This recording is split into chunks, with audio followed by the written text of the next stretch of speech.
कि कविता आती कैसे, कहाँ से, किस चीज़ से नहीं आती है? झूठ।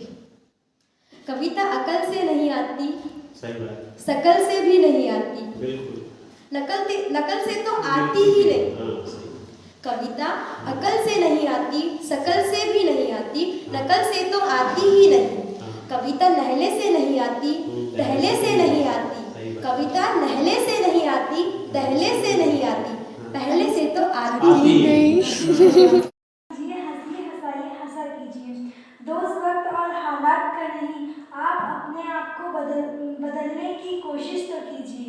हंसिए हंसाइए हंसा कीजिए, यूं ना गुमसुम रहा कीजिए। हंसिए हंसाइए हंसा कीजिए, और कोई दे कोई धोखा तो हम कहें, खुद से यूं ही दगा ना दिया कीजिए। हंसिए हंसाइए हंसा कीजिए, यूं ना गुमसुम रहा कीजिए। हंसिए हंसाइए हंसा कीजिए, जिंदगी का कुछ भी भरोसा नहीं, हर लम्हा जी भर जिया कीजिए। हंसिए हंसाइए हंसा कीजिए, यूं ना गुमसुम रहा कीजिए। हंसिए हंसाइए हंसा कीजिए।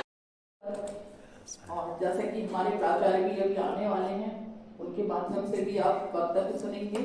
और जैसे कि ये जो विश्व कविता दिवस है, ये 1999 में यूनेस्को की तरफ से ये 21 मार्च का दिन घोषित हुआ कि कविता दिवस, विश्व कविता दिवस मनाया जाए।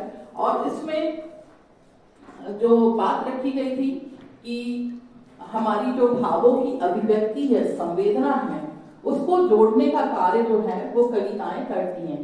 तो प्राचीन ऋषि मुनियों से लेकर अभी तक हम कविताएं देखते आ रहे हैं। ऋषि मुनियों ने अपनी कविताओं को छंदों में गाया, चौपाई में गाया, दोहों में संजोया, और आंचलिक भाषा जो अंचल विशेष में जो साहित्य लिखा जाता है, गाया जाता है, पढ़ा जाता है, सुना जाता है, उसको जो सजाने का कार्य है वो भाषा करती है। और इस कविता के माध्यम से, अलग अलग भाषाओं के माध्यम से कविता जो है वो व्यक्त होती है, और आंचलिक भाषा को सजोने में कविता अपना महत्वपूर्ण स्थान निभाती है। प्रबंधात्मक होनी चाहिए, छंद होते हैं, लय होते हैं, तो वो उन दोनों को अलग करते हैं ना।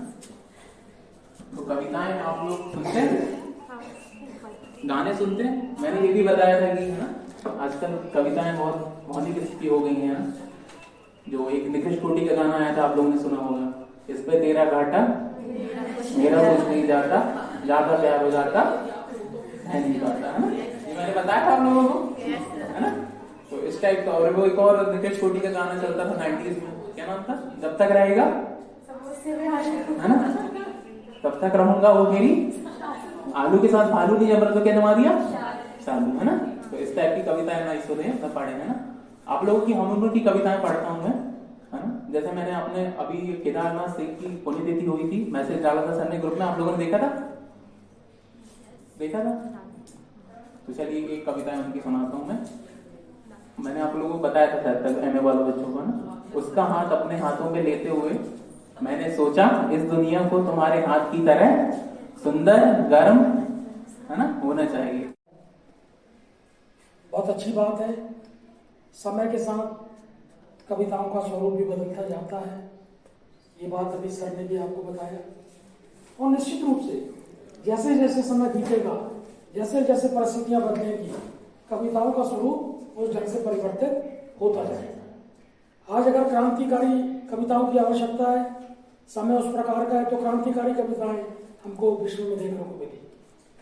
जब और किसी बात की, किसी को प्रोत्साहित करने के लिए कोई कविताओं की आवश्यकता पड़ी, तो उस ढंग से हमको कविताएं देखने को मिली। मतलब कहने का यह है कि समय के साथ परिवर्तन होता रहता है, यही संसार की नीति है।